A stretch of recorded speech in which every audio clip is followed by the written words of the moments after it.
자, 우리 이제 7강까지 내용에서 그 지난번에 해석에 관한 이야기에 대한 언급까지를 봤습니다.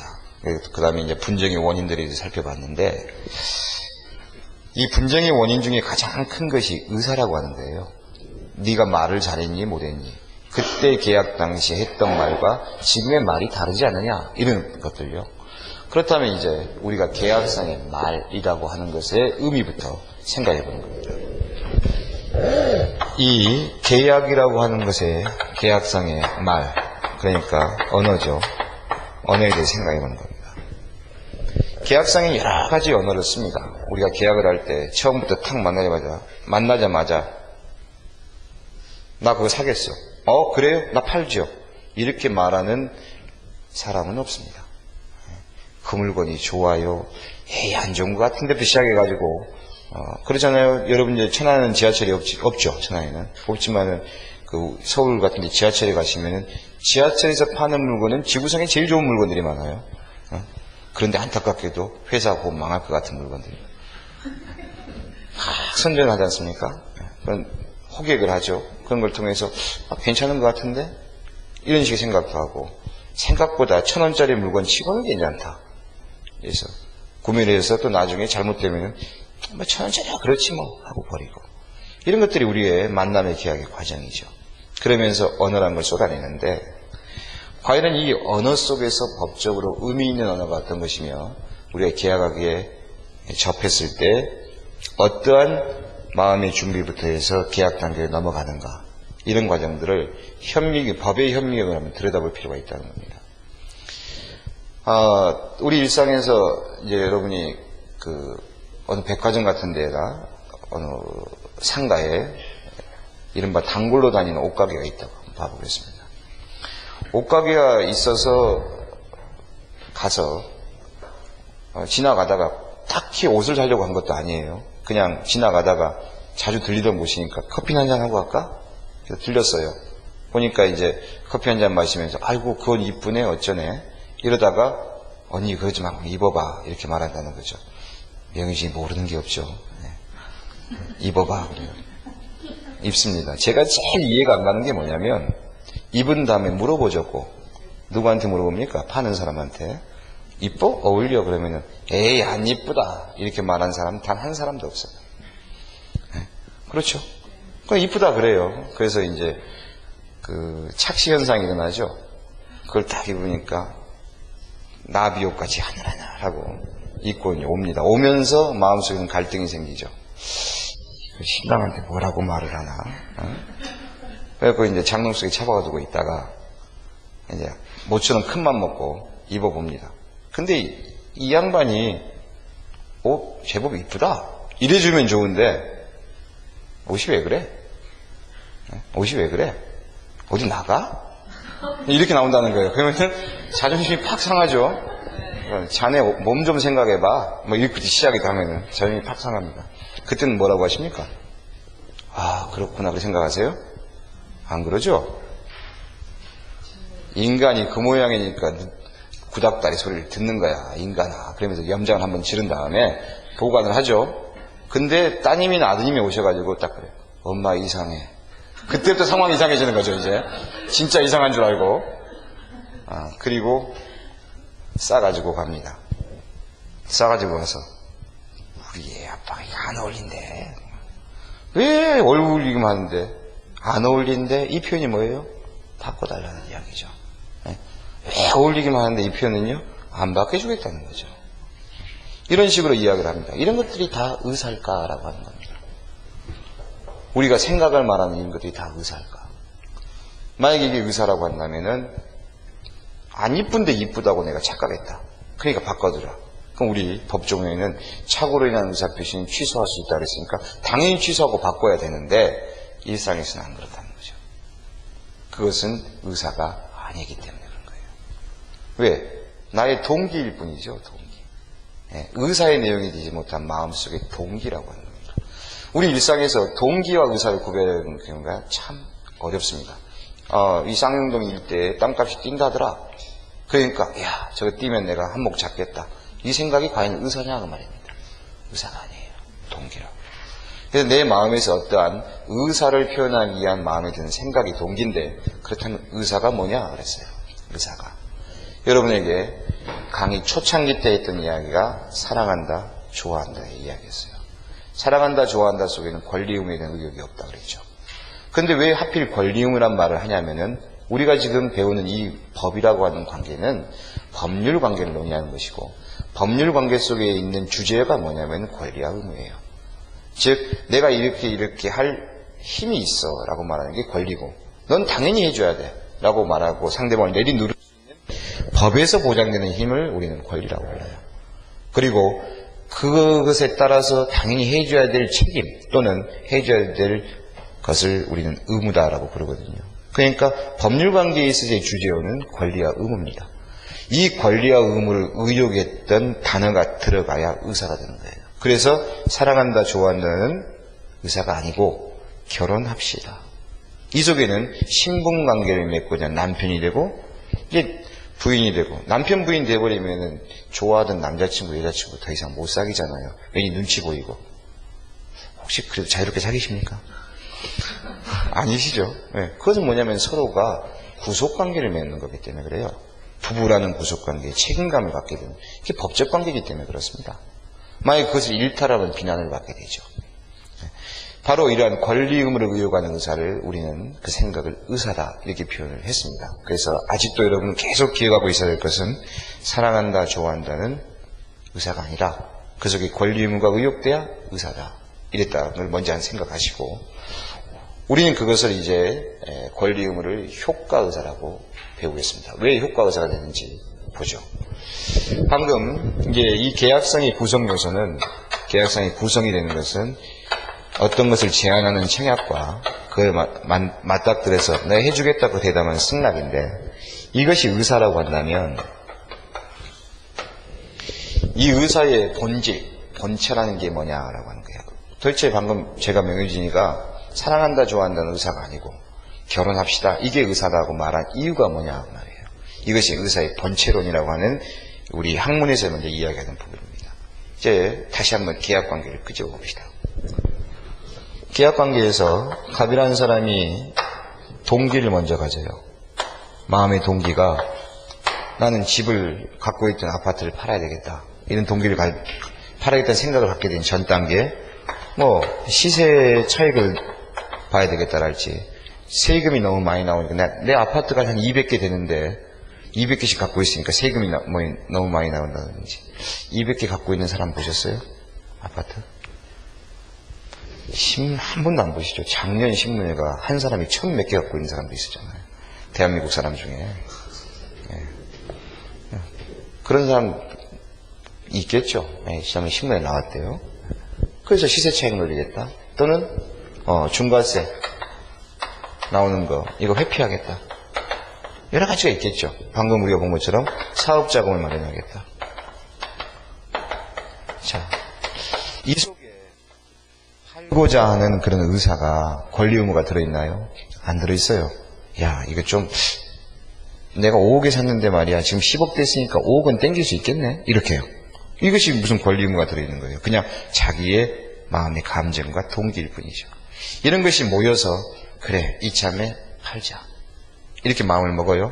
그럼 이참에 팔자, 이 단계가 팔자 하고 내심에서 판단을 해요. 아, 이 대목에 팔아야 되겠다. 내심의 생각이죠. 그리고 나서 중개사 사무실에 내놓든 또는 뭐 개인끼리 잘 아는 사람이어서 팔겠다고 말을 하든 이 과정이 형성돼서 그럼 내가 팔겠다라고 이른바 말합니다. 물론 상대방 의뢰 입장에서 마찬가지죠. 이 아파트를 사겠다는 사람의 입장에서는 똑같이 시세 차익을 노리겠다라고 하는 거죠. 참 희한해요. 어떤 사람은 시세 볼 만큼 봤다. 더 이상 안 오른다. 그래서 팔거든요. 사는 사람은요. 그래 사봐야 안 올라. 그러면 살까요? 안 사겠죠. 그렇죠. 10억짜리 아파트 사는 사람 그 아파트가 20억이 될 거라고 생각하니까 사는 거예요. 그렇죠. 이 관념 아주 중요합니다. 왜 중요한 줄 아십니까? 나중에 한참 나중에 배우실 건데 계약 당시와 계약 당시와 금액을 치를 당시에 시세의 변동, 상황이 바뀐 거냐는 거예요. 여러분 생각해 보십시오.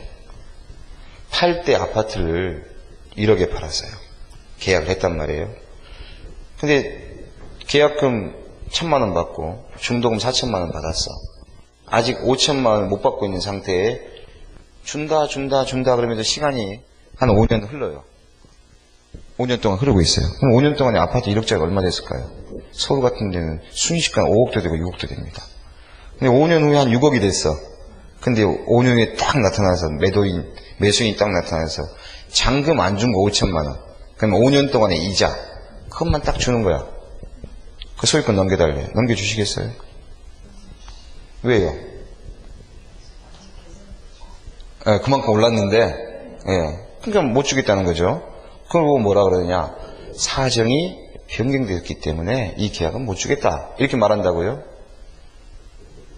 사정이 변경이 됐을까요? 매수인의 입장은 어때요? 매수인의 입장은. 매도인의 입장에서 1억에 팔려고 마음먹었을 때는 그만큼 오를 줄 모르는 거죠. 매수인의 입장은요?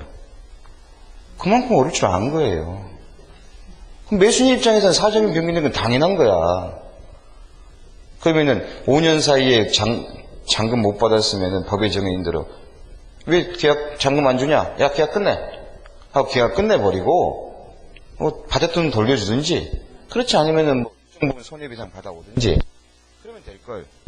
그냥 미정미정 5년 6년 지나고 난 다음에 나서서야 야, 그때 팔 때 값하고 지금 값이 다르지 않느냐. 상황이 변경됐다. 그래서 난 못 해주겠다. 이렇게 이야기를 했을 때 상황 변경은 매도인의 입장에서는 불리한 상황 변경됐죠. 매수인의 입장에서는요, 유리한 상황이 변경됐잖아. 내 입장만 생각하지 말라고요. 그래서 판례는 뭐라 그러냐? 가격의 급등과 같은 사정의 변경은 사정 변경으로 볼 수 없는 바, 이렇게 이야기를 해요. 내가 하면 로맨스고 남이 하면 스캔들인가? 내가 매수인의 입장에서 한번 봐보라고요. 매수인 입장은 그런 거야. 5년 동안 내가 5년 동안 어디 있었냐? 내가 어떻게 하다 보니까 감옥에 들어있었던 거야. 나도 어쩔 수 없잖아. 내가 5년 동안 5천만 원 못 준 거 이자 풀로 쳐갖고 쳐준다고 말이야. 잘못됐나? 만약에 그때 돈 밀어넣었으면 난 지금 5억의 시세 차익을 봤잖아. 왜 팔았던 네가 그걸 다 챙기려고 하는데? 이야기는 이렇게 되는 거예요. 매도인 입장과 매수인 입장이 다르죠. 그래서 항상 공부하실 때 양쪽 입장을 다 생각해 보세요. 바로 이거죠. 이 의뢰 입장에서도 사려고 하겠죠. 왜요? 시세 차익을 보려고. 이런 거 잘하셔야 유능한 중개사가 되시는 겁니다. 왜요? 매도인 입장한테 가서 지금 팔아야 적기야 라고 말하고, 매수인 입장한테는 지금 사야 돼 이렇게 말하지 않겠어요? 근데 둘이 있는 데서 다 그 말하면은 매도인도 있고 매수인 가운데에서 매도인 보고 지금 팔아야 돼, 매수인은 지금 사야 돼, 그러면 둘 다 듣고 있으면 뭐라 그럴까요? 이거 바보 아니야, 그렇죠? 근데 그 가끔 바보 같은 중개사들이 있더라고요. 어쨌든 시대 차익을 노리기 위해. 또 이것도 있죠. 아파트 산 이유가 뭐 때문에 사죠? 학군이 좋다는 거야. 학군이. 사실 할 말이 참 많은데 넘어가겠습니다. 학군이 좋으면 내 아들이 반드시 1등 하나? 근데 왜 학군 좋은데 찾아가려는지 모르겠어요. 아무튼 그래요. 이게 뭐예요? 전부 의사의 동기예요. 동기죠. 동기가 모여서 사겠다라고, 사자 마음에서 마음 먹고 사겠다라고 표시를 합니다. 그랬더니 계약을 하죠. 그리고 나서 갑은 원하는 대로 돈에 대한 권리를 갖고, 그렇죠? 을은 원하는 대로 물건에 대한 권리를 가져요. 맞습니다. 그 다음 한번 해보죠. 이 계약이라는 행동을 했죠. 계약서 쓴 행동을 했잖아요. 그 행위의 결과가 이거죠. 우리가 일상적인 언어로 풀어봅니다. 감기가 들었어요. 그러면은 약을 먹으신 이유가 뭐죠? 감기를 나으려고죠. 그렇죠? 근데 나으려고 마음만 먹고 있고 감기 약을 안 먹으면 감기가 낫는다는 효과가 빨리 오진 않죠. 행동을 하니까 효과가 생기는 거예요. 그렇다면은 이렇게 바꿔볼 수 있겠네요. 이 행위의 효과가 이거네요. 그렇죠. 이게 행위의 효과예요. 즉 계약을 했으니까 을이라는 자는 물건에 관한 권리를 가졌고, 계약이나 행위를 했으니까 갑이라는 자는 뭘 가졌어요? 돈에 대한 권리를 가졌죠. 그럴 때 이 계약할 당시에 그들은 이 내용을 가만히 보세요. 내심의 판단이 이 전까지는 돈을 가져야 되겠다는 동기, 여러 이유의 동기가 있었고, 궁극적으로 그래 팔자, 이 말 속에는요, 그래 돈을 마련하자죠. 그러니까 돈에 대한 권리를 어떻게 했습니까? 의욕했죠. 그리고 그 의욕을 표시했죠. 이쪽은요, 물건에 대한 권리를, 물건의 권리에 대해서 의욕을 마음속에서 갖고 표시를 했어요. 그럼 이 의욕된 것을 보니까 물건에 대한 권리를 갖겠다, 돈에 대한 권리를 갖겠다. 이것은 어느 쪽에가 있어요? 궁극적으로 이쪽에가 있죠. 이것은 행위에 대한 뭐죠? 효과고요. 내가 이 행위를 하니까 효과가 이렇게 생기는 거예요. 계약이라는 행위를 제대로 했다면, 계약이 제대로 이행이 됐다면 갑은 돈을 갖는 효과가 생기고, 을은요 물건의 소유권을 갖는 효과가 생겨요. 그 결과를 얻는다. 이것을 우리는 효과라고 표현해 보자고요. 행위를 했으니, 약을 먹었으니 감기가 낫는 효과가 있더라. 이것처럼 계약을 했으니 이런 효과가 생기더라 라고 본다면은, 그는 권리를 의욕했다는 것은 뭘 의욕했어요? 효과를 의욕한 거예요. 이걸 의욕했단 말이에요. 그래서 아까 사랑한다 좋아한다부터 시작해 봅시다. 사랑한다 좋아한다는 동기죠. 내가 당신을 사랑합니다, 이 동기야. 근데 영원히 사랑만 해? 언젠간 결혼하고 싶을 거 아니에요. 그래서 언젠가 결혼합시다, 권리 의무에 자기가 남편이 되겠다, 부인이 되겠다라는 것을 의욕한 거예요. 그 결과 결혼식을 하고 혼인신고 올리고 나면 그들은 부부라는 권리 의무를 갖는 존재로 변화가 돼요. 이게 결과죠. 근데 365일 3650일 맨날 사랑한다만 해. 그러면 부부가 되나? 안 되지 않습니까? 마음속에 있는 사랑한다의 동기를 가지고는 부부에 대한 권리를 못 가져요. 결혼합시다라는 그 부부의 권리 의무를 의욕하는 의사를 표시하고 합의를 봐서 결혼에 이르렀을 때 여기 간다. 그렇다면 결혼합시다는 무슨 의사예요? 효과를 의욕하는 의사죠. 이해가 되시겠습니까? 그래서 여러분에게 사랑한다 좋아한다는 의사가 아니고 결혼합시다, 이게 의사라고 말했던 것은 결과적으로 그 행위에 대한 효과를 의욕하는 것을 말하는 거예요. 그래서 의사의 본체는 효과 의사다라고 표현하는 겁니다. 아까 이야기가 어려워졌습니다. 막연하게 사랑한다 좋아한다는 동기예요. 근데 결혼합시다, 뭘 의욕했어요? 권리 의무를 의욕했죠. 그것은 결혼이라는 행동을 통해서, 행위를 통해서 그들은 부부관계로서의 서로가 부양을 요구하고 부양해줘야 될 의무를 지고 할 수 있는 그런 권리 의무를 갖게 되는, 그걸 궁극적으로 요구한 거예요. 그 마음속에는. 그래서 이 효과를 의욕했다는 이것이 의사의 본질이에요. 이것을 효과 의사다, 이렇게 부르는 거죠. 그래서 의사표시의 본질은, 에 있어서의 의사의 본질은 효과 의사가 되는 겁니다. 여기서 정리해 보십시다. 이 정리하면은 계약상에 들어있는 의사라고 할 때 의사의 의미, 권리와 법적인 권리와 의무를 의욕하는 의사라는 거죠. 이것을 의욕하는 생각, 이것을 의사라고 표현할 때 권리 의무가 궁극적으로 뭐가 돼요? 법에서 생기는 효과예요. 이 효과를 의욕하는 생각, 이걸 의사다라고 말을 하는 겁니다. 그렇다면 이 의사가 이제 동기는 놔두고 내심에서 이런 동기를 형성해서 이 돈에 대한 권리를 갖겠다, 동기를 형성해서 물건에 대한 권리를 갖겠다, 내심에서 형성이 됐습니다. 이 과정을 길게 풀어보자고요. 갑으로부터 나왔던 말이 을에게 전달되는 과정을 말입니다. 이건 이제 계약의 과정에서 보고자 하는 것이고, 갑이 이야기를 합니다. 갑이 내심의 동기가 형성이 돼요. 동기가 시세 차익을 얻겠다. 이런 동기를 형성해서 내심의 마음을 먹죠. 내심에서 팔아야지. 형성시켰어요. 내심을 팔아야지. 그리고 이것을 내심이 형성된 것을 말이든 행동이든 글이든 상대방에게 알릴 수 있도록 표시 수단이라는 걸 써서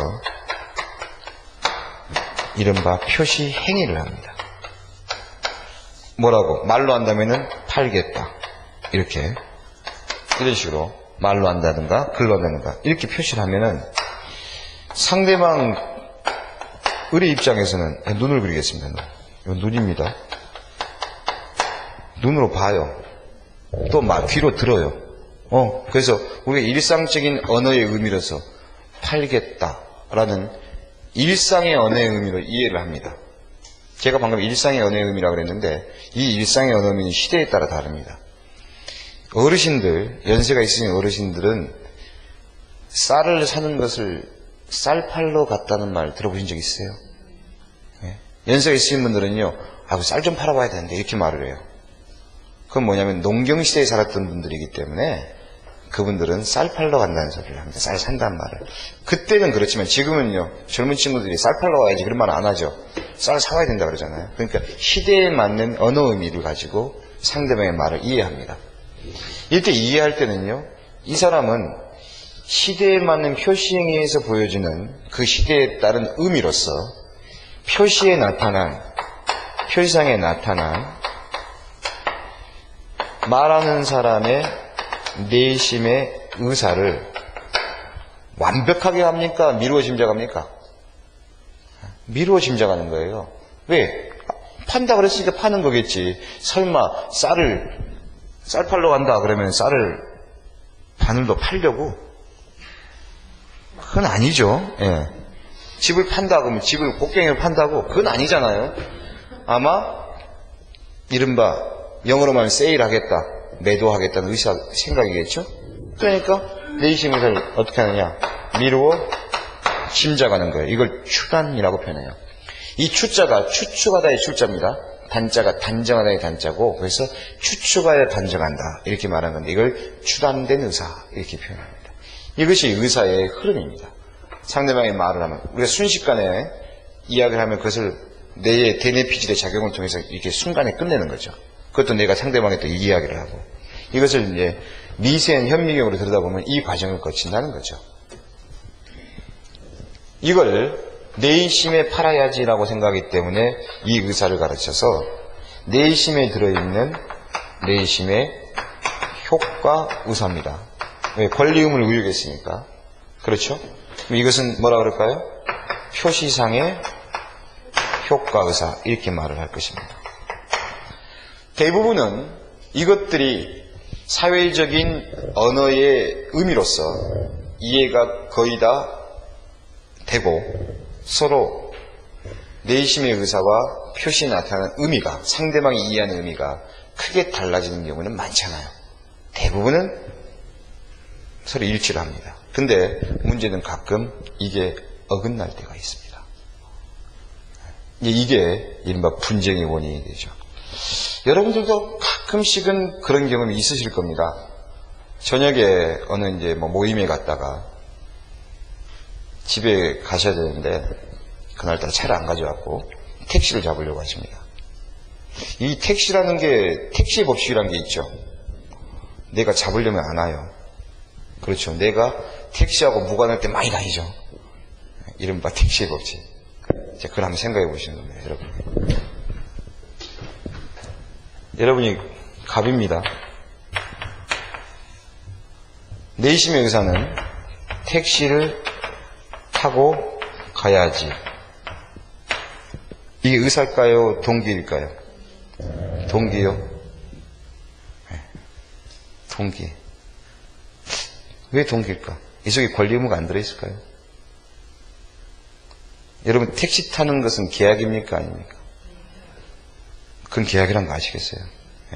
여러 가지 의사가 들어있는데, 택시를 타야지, 동기면은, 추워서 타야지. 그럼 추워서가 뭘까? 그건 동동기? 택시를 타야지. 이 말은 의사입니다. 뭘 의사냐? 운송계약을 체결하겠다는 의사예요. 운임계약을. 택시비 비싼 줄 알잖아요. 버스값보다는 비싸잖아요. 그 값 주고라도 그 값을 줄 의사를 갖고 있는 거죠. 내심에서. 그렇죠? 이게 그래서 이건 의사입니다. 이렇게 구별하기 어려워요. 깊게 들어가 버려요. 그래서 손을 들 때, 손을 들죠? 택시 탈 때 손 드시죠? 어디서 배우셨어요? 손 든다는 거 어디서 배우셨어요? 명유진이 별 희한한 걸 다 물어봐. 이게 법학이라는 게 이런 거예요. 어디서 배우셨어요? 다들 그렇게 하니까. 예. 그렇죠. 다들 그렇게 하니까. 그럼 그렇게 안 하면 택시 안 잡혀요? 만약에 손들 수 없는 상황이에요. 예? 서 있어도 그냥 지나가면요. 어떻게 해요? 택시 승강장 가면, 이게 다 택시를 부르고자 하는 나의 표시수단들에 대한 선택이에요. 표시수단들의 선택입니다. 이게 틀렸다는 것이 아니에요. 손 든다. 택시 승강장에서 서서 기다린다. 안 오면은 또 한쪽으로 뛰어나간다. 이렇게. 자, 바로 이 의사를 생각해 보는 겁니다. 태어난 지 얼마 안 된 아이를 내가 안고 있어요. 추운 겨울에. 택시가 오면은 아까 손 든다 그랬는데 만약에 반드시 손을 들여야 된다면 애를 내야 되죠. 땅바닥에 딱 놓고 택시 딱 부른 다음에 이럴 수는 없잖아요.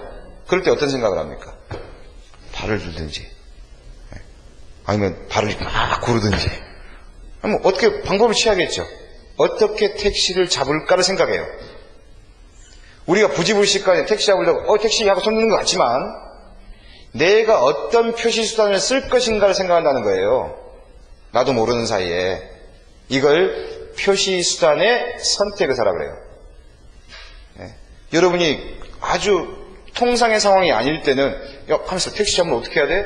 나도 모르게 생각을 합니다. 그래서 나가서 택시 오게끔 이렇게 길 쪽에 서 있다든가 아니면은 옆에 사람 보고 택시 좀 잡아주라고 부탁을 한다든가 어떤 식으로든지 나의 의사를 전달하려는 수단을 선택하는 거예요. 이걸 표시의사다 이렇게 표현을 합니다.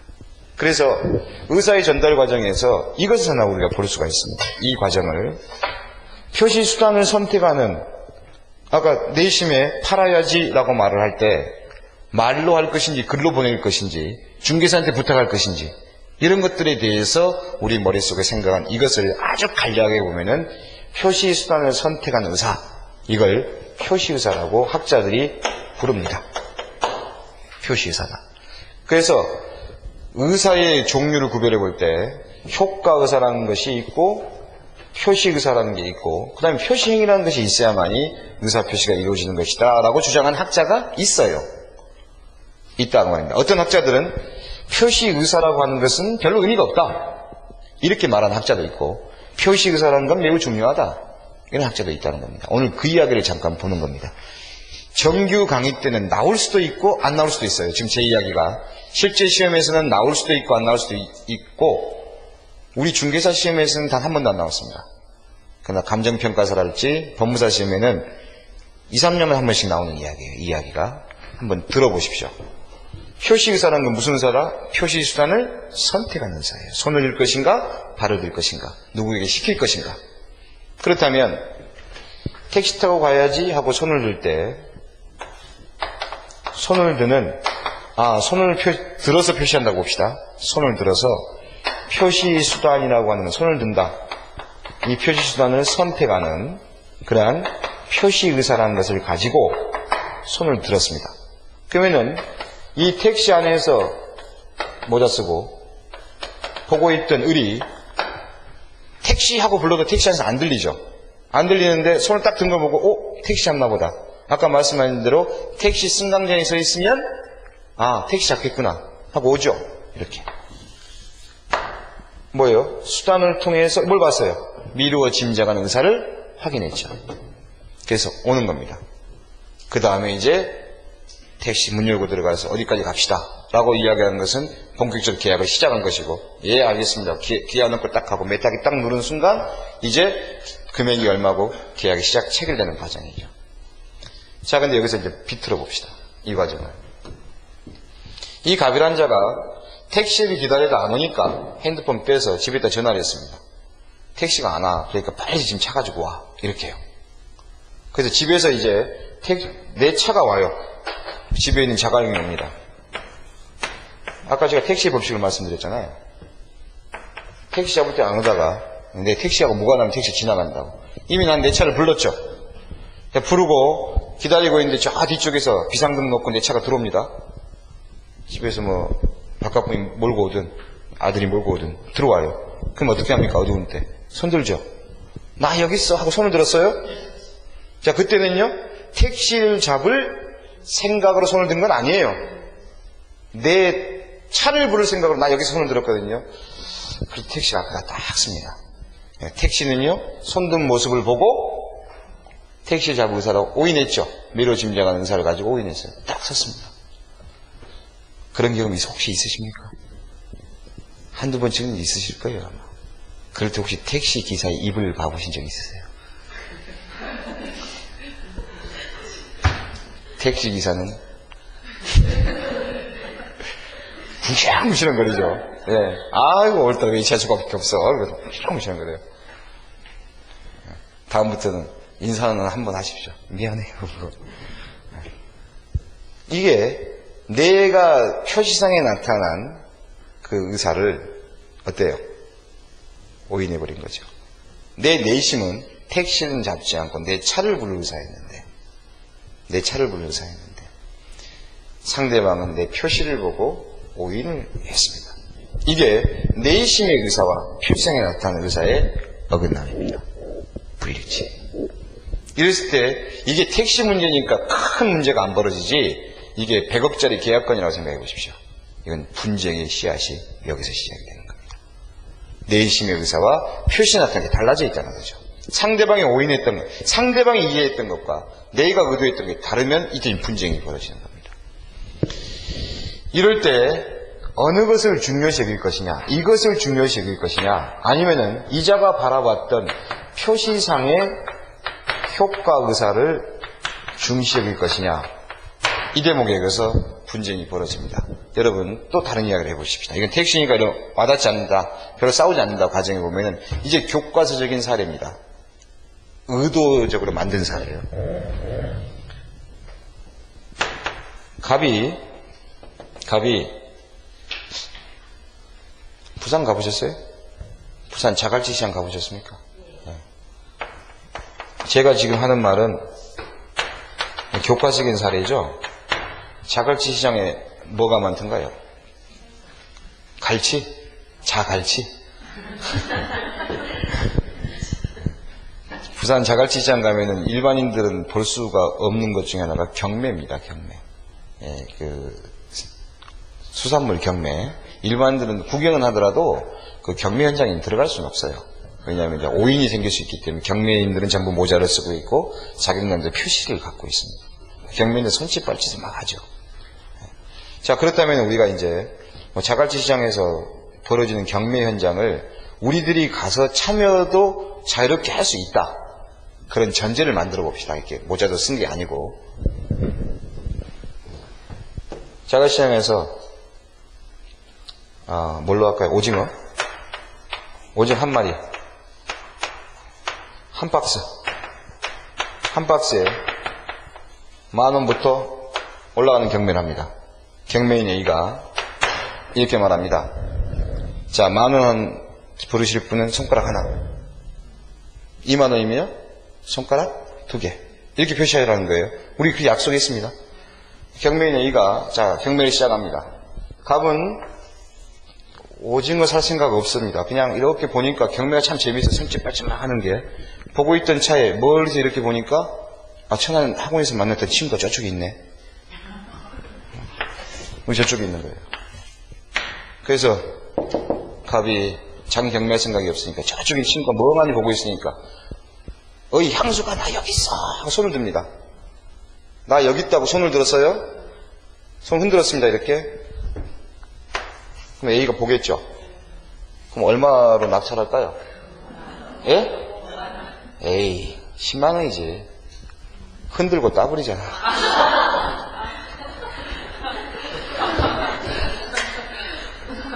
그래요. 5만 원 합시다. 5만 원에 낙찰됐습니다. 이렇게 말합니다. 말했다고 가정해보죠. 이 사람은 5만 원이라고 손 흔든 것을 받고 A는 값은요? 아니다. 난 친구분을 의사했다. 이거죠. 자, 그러면 A의 입장. 이것은 표시한 사람의 상대방이죠. 그렇죠. 표시를 본 상대방에는 표시된 걸 보고 표시상에 나타난 의사를 보고 판단을 했고, 그래서 거래가 성립되었음을 주장하고 있습니다. 표의자, 이 갑이라는 사람, 표시자는 내심의 의사는 경매의 의사가 없죠. 친구를 부를 건 의사가 아니고, 친구를 부르는 건 의사가 아니고 경매 의사는 없습니다. 경매 의사가 없고 이 사람은 거래의 성립을 주장하지 않습니다. 표의자는 내심의 의사가 없다는 겁니다. 자, 여러분이 여기서 재판관이십니다. 이게 크게 분쟁이 벌어졌다고 보죠. 여러분은 누구 편을 드시겠습니까? 경매인 A 편을 드시겠습니까? 아니면 손든 사람 편을 드시겠습니까? 누구 편 드시겠어요? 손든 사람. 그래서 이 사람은 계약은 성립되지 않았다. 이 편을 드시겠어요. 뒤에 분은요? 누구의 의사를 드시겠어요? 누구 편을 드시겠습니까? A는 본 사람, 경매인. 그럼 계약은 성립됐다. A 편 드실 분. 예. 갑의 편을 드실 분. 이건 정답이 있는 건 아닙니다. 근데 여기서 이제 판단을 해보는 것이죠. 정답이 뭐다고 판단할 수가 없습니다. 먼저 A편의 입장을 생각해 보겠습니다. A편의 입장에서는 어찌됐든 내가 본 것은 손든 거 아니야. 계약은 성립됐다. 이것은 표의자의 내심의 생각이 어떻든지 간에 표시에 나타난 것이 중요하다는 것이죠. 자, 그러면은 상황을 좀 바꿔보죠. 제가 실제로 겪었던 이야기인데, 제가 결혼식 사회를 보면서 제 선배 중에 한 사람인데 지금 그 형수님이 아직도 굉장히 낯을 가립니다. 쑥스러워 하시는 분이에요. 타고난 천성인 것 같아요. 그래서 이제 신랑 신부 입장에서 신부 입장을 하는데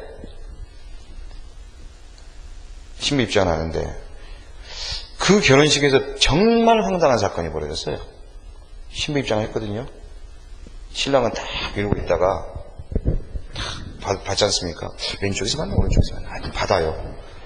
근데 신부가 고개를 딱 숙이고 인사 딱 하고 딱 보는데 내 신랑 아니네. 그래 그 신부 퇴장했거든요. 목련실로 들어가야 되는데 목화실로 들어온 거야. 그러면은 신부 입장으로 들어온 거, 결혼하러 들어온 겁니까? 그러니까 들어왔으니까 그냥 내 신랑 아니하고도 결혼해야 돼요? 어때요? 그건 아니죠. 설사 그렇게 표시됐다 하더라도 그건 결혼이 될 수가 없죠. 나가야죠, 그건. 이건 신분관계예요. 신분관계는 표시가 중요하지 않아요. 신분관계는 내심의 의사가 중요하죠. 신분관계는요. 표시는 절대로 중요하지 않습니다. 그렇다면은 신분관계에서는 이걸 적용할 수가 없겠네요. 표시가 중요하다는 적용할 수 없어요. 만약에 이 관계를 정리해보면, 이 관계가 중요하다 그러면은 혹시 이런 사람이 있지 않을까요? 갑은 원래는 저거 오징어 반드시 자기가 사고 싶었어. 그래놓고 일단 손부터 딱 들었는데 주변에 딱 보니까 저 바보 아니야? 저거 10,000원이면 살걸? 손들었단 말이야. 그럼 괜히 뻘쭘하니까 나 저 친구 손들었어. 나 그거 산 거 아니야. 이 거짓말하면 어떻게 할까요? 친구 데려와 보라 그러면 친구 어디 가고 없네 그러면서 이걸 주장한다네. 거래가 성립이 안 돼버리겠죠. 여러분 중에 대다수가 이자를 선택한 이유가 마음속에 들어있는 거래관념을 일상에서 경험해왔기 때문에 그래요. 일상에서 경험한 것이 설사 이런 오해가 있다 하더라도 일단 거래가 본대로 거래가 이루어져야 되지 않겠냐. 나중에 오해가 있으면 그때 가서 취소하더라도 일단 계약은 본대로 성립돼야 되지 않겠냐라고 여러분이 은연중에 자본주의 사회에서 배워왔기 때문입니다. 그래서 우리 일상에서도 이렇듯이 법학에서도 마찬가지입니다. 우리 민법이 갖고 있는 거래라는 관념에서 우리 민법은 두 가지 구조가 되어 있습니다. 하나는 재산상의 거래라는 관념이 하나 있고요. 뭐 부동산을 사고 팔았다, 저당권 설정했다, 담보를 맡겼다. 이거 전부 거래에 관한 이야기입니다. 이것이 우리 민법의 4편까지 나와 있는 이야기고 여러분이 배우시지 않는 범위 쪽에 시험 범위가 아닌 쪽에 5편에는 친족 상속에 관한 내용이 나와 있어요. 혼인이라든가 이혼이라든가 상속을 받았다든가 이런 부분이 나와 있거든요. 이 부분을 가족법이라고 부릅니다. 이 가족법 분야와 재산법 분야는 법의 원칙이 다릅니다. 그래서 이 가족관계, 신분관계를 할 때는 표시보다는 내심의 의사가 중요합니다. 그러나 거래관계를 따질 때는 내심의 의사와 표시가 어긋나 있다면은 할 수 없이 표시에 나타난 걸 가지고 해석할 수밖에 없다는 것이에요. 자, 아까 우리가 배웠던 해석의 이야기로 다시 들어가 봅시다. 설사 이 친구가 이 친구가 손을 들었어요. 손을 딱 들었는데 경매인 A가 딱 봐요. 딱 보더니 자 지난번에 또 온 놈 아니야? 또 와갖고 이 짓거리 하는 놈이에요. 그러면 어때요? 무시해버리겠죠? 무시해버리고 손 들었어 무시하고 다른 사람 못 가네요. 뭐예요? 나 네 맘 안다 그 말이야. 네가 손든 것이 또 친구분을 의사지? 그러면요 손든 건 의미가 없죠. 어떻습니까? 내심의 의사를 알아버렸죠? 그럼 분쟁이 있어요 없어요? 무슨 해석? 자연적 해석이죠. 자, 자연적 해석이 뭐였어요? 내가 네 내심의 의미를 안다면서 표시가 나타나는 건 중요하지 않아. 자연적 해석이죠. 근데 이 관계는 분쟁이 벌어져 버린 거죠 이제. A의 입장에서는 너 경매하려고 손들었지. 갑의 입장에서는 아니야. 둘이 분쟁하죠 이제. 그럼 여러분 재판관의 입장이라면 서로의 거짓말 중에 어쩔 수 없이 결론을 내려줘야 된다면 어쩔 수 없다. 드러난 것 가지고 해석할 수밖에 없다. 그럼 무슨 해석이에요? 규범적 해석이라고 그랬잖아요. 분쟁의 결과에서는 이렇게 재산상의 거래에서는 표시에 나타난 것을 다소 중요시 여기는 해석을 해요. 물론 현실의 재판에서는 A 보고 갑이라는 사람이 일반인이지 경매에 참여하지 않는 사람인 걸 당신 알았어요? 그랬더니 알았다. 그렇다면은 이런 해석법이 적용될 수가 없겠죠. 물론 현실에서는 그러겠지만은 모든 전제 조건을 다 떼어놓고 이야기를 한다면 당사자의 의사의 일치를 이루고 있으면 표시는 중요하지 않고 어차피 얘가 경매할 생각이 없다는 걸 갑이 A가 알고 있었으면 손든 건 아무런 의미가 없고 아시겠죠? 경매할 의사가 있는지 없는지 모르는 상황에 손을 들었다. 그래서 분쟁이 벌어졌다면은 표시된 걸 가지고 해석할 수밖에 없다는 것이죠. 자, 그렇다면 이자가 손을 왜 들었냐면 하고 변명을 할 때 갑의 입장에 변명하겠죠. 내가 손든 이유는 말이야 친구를 부르기 위함이었지 나는 경매할 의사는 없었어. 이렇게 말할 거 아닙니까? 갑의 입장에서는 자기가 경매를 안 하려고 A는 뭐라 그럴까요? 네 생각은 중요치 않아. 왜 거기서 손을 드는데? 이렇게 나올 거예요. 그렇다면 다시 내가 왜 손을 들었냐면 뭐예요? 표시수단을 선택한 의사죠. 자, 논리가 좀 잡히시겠어요? 아까 표시수단을 선택한 의사를 뭐라 불렀어요? 표시의사라 불렀죠. 택시를 잡으려면 내가 손 들까 발을 들까? 어떻게 할까? 이 수단을 선택한 사람을 표시의사라 불렀는데 이 표시의사는 내가 손을 든 이유를 설명해 주는 의사예요. 너가 왜 손 들었는데? 택시 잡으려고. 왜 손 들었는데? 경매하려고. 왜 손 들었는데? 친구 부르려고. 손 든 것에 대해서 설명해 주는 의사를 표시의사라 그러거든요. 그럼 이제 생각해 봅시다. 이 표시의사가 대단히 중요하다면 얘가 손든 이유를 하나씩 물어봐야 되겠죠? 그렇다면 거래가 원활하게 돌아갈까요? 그렇지 않겠죠. 그래서 재산상의 거래에 관계되는 의사를 논의할 때는 우리 학자들이 이 말을 빼는 거예요. 이건 중요하지 않다.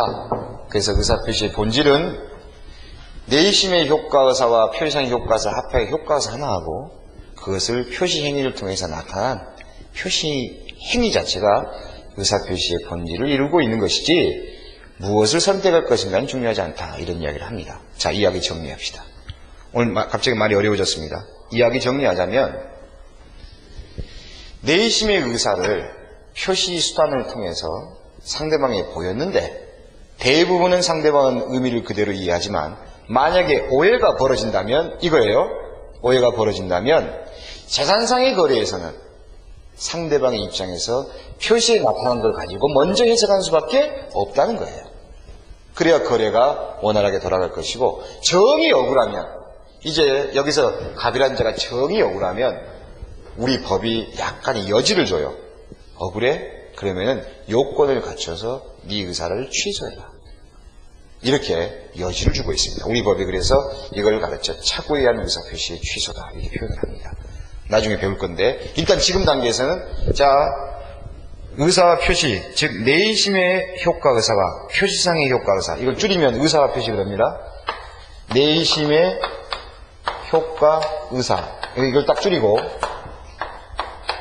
표시상의 효과의사 줄여서 의사와 표시가 일치되지 않으면 일치가 안 되면 그럴 때는 상대방의 입장을 먼저 생각해서 거래가 원활하게 돌아갈 수 있도록 뭘 중심으로 본다?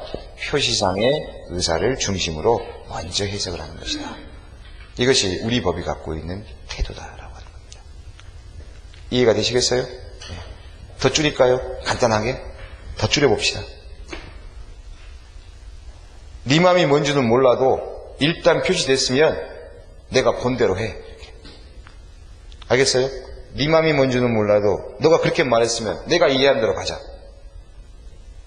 이것이 표시를 중요시 여기는 거래의 원활이라는 거예요. 자꾸 상대방 표의자의 변명을 듣지 않겠다는 거야. 표시된 걸 가지고 계약을 진행시키겠다. 이게 의사표시의 기본적인 관념입니다. 여러분 프린트에 보시면 의사의 전달 과정에 대해서 이렇게 적었습니다. 사업자금이 필요해. 이건 동기고. 그래서 이 집을 팔자. 내심의 효과의사가 있었고 표시행위라는 수단을 통해서 이 집을 팔겠습니다. 이렇게 이야기를 했더니 을이 저 집을 판다고 하겠군 하고 표시상의 효과의사 이렇게 나와 있죠. 이 표시상의 효과의사는 추단된 의사입니다. 미루어 짐작한 의사. 누가 미루어 짐작해요? 을이 미루어 짐작하죠. 지금 그림 보고 계시나요? 예, 을이 미루어 짐작을 하는 겁니다. 그래서 이 내심의 효과의사 밑에 적어둘 것은 진의라고 적어두십시오. 진의. 내심의 효과 쪽에다가 뭘 적으신다고요? 진의. 이렇게 해요.